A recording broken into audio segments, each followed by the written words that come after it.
Cultivos del Antiguo Egipto.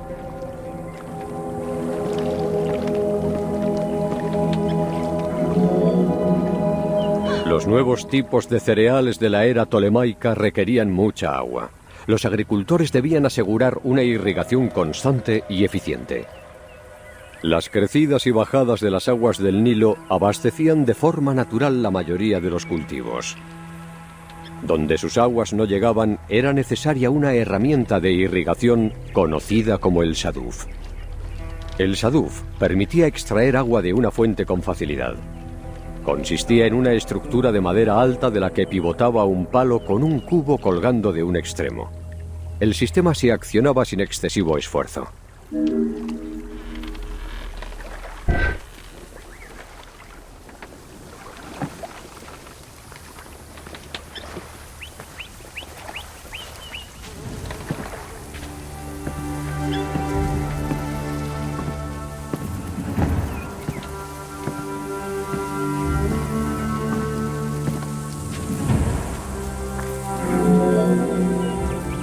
Más adelante se inventó la shakia, o rueda hidráulica. Consistía en una rueda girada por animales que hacía girar cubos dentro y fuera del agua. Podía subir agua hasta una elevación de 3,5 metros y permitía un proceso de irrigación bastante controlado. Con este método se cubría un área mayor y eso daba como resultado mayores cosechas.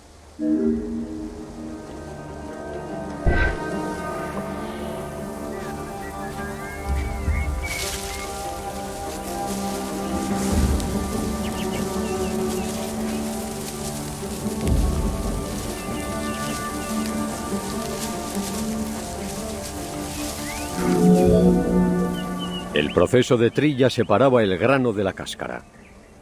Los trabajadores diseminaban las espigas en el suelo, luego hacían pasar a los bueyes, vacas y burros por encima varias veces para pisotearlo.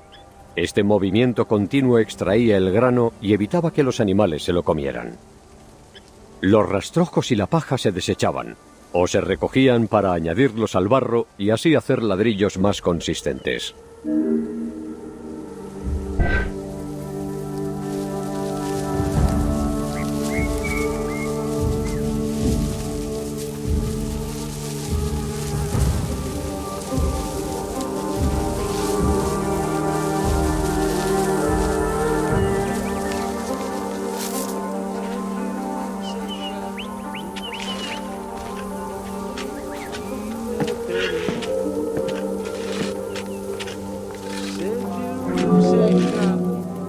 Durante el aventamiento, los trabajadores usaban palas para lanzar las espigas al aire. El viento se llevaba la paja y las semillas más pesadas caían al suelo. Este proceso se repetía hasta eliminar todos los materiales no deseados.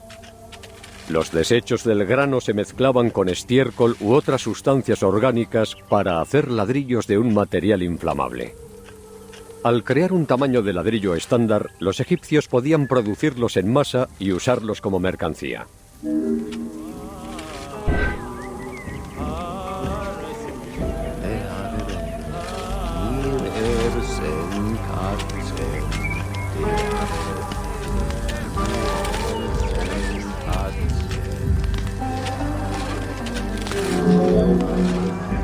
Para transportar pesadas cantidades de grano hacían falta grandes barcos.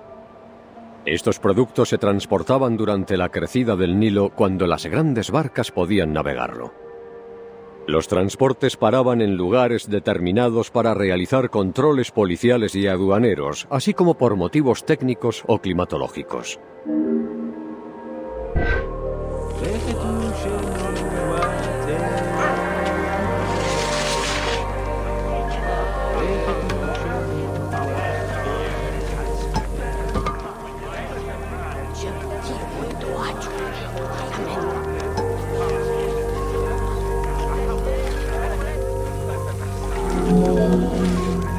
Una vez en el puerto interior de Alejandría, el trigo se descargaba bajo la supervisión de un funcionario dispuesto a tal efecto.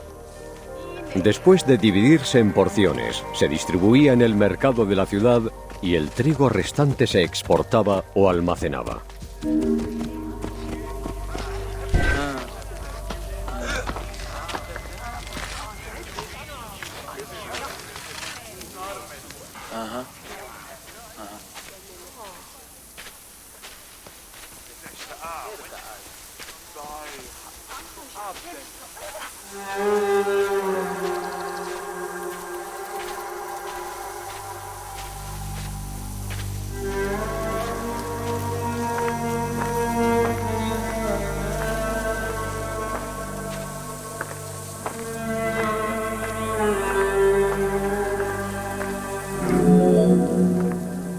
Había almacenes de grano diseminados por todo Egipto. Los templos e instituciones tenían grandes silos, y en las casas se guardaba en cobertizos. Algunas casas contaban con bodegas abovedadas en sus cimientos. A estas cámaras herméticas se accedía desde la planta baja a través de una trampilla. Los graneros reales hacían la función de almacén y de centro de distribución, y en ellos se pagaba a los funcionarios, a los soldados y a la policía. A pesar de su encalado interior, era imposible sellar por completo los silos y las plagas de ratones eran habituales.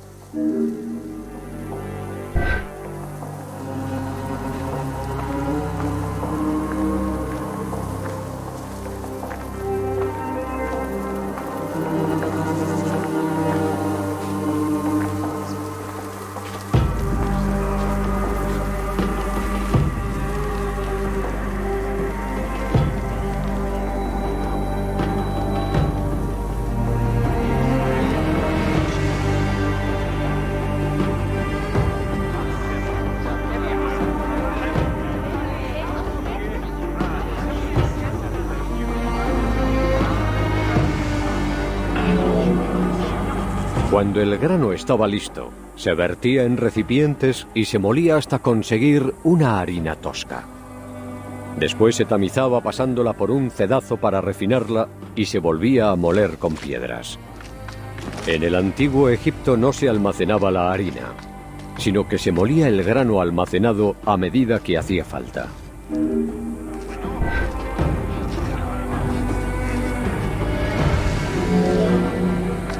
Los cedazos de la época no eran capaces de separar la harina de la arena que pasaba a la harina y acababa por producir abrasiones dentales en todos los estratos de la sociedad egipcia.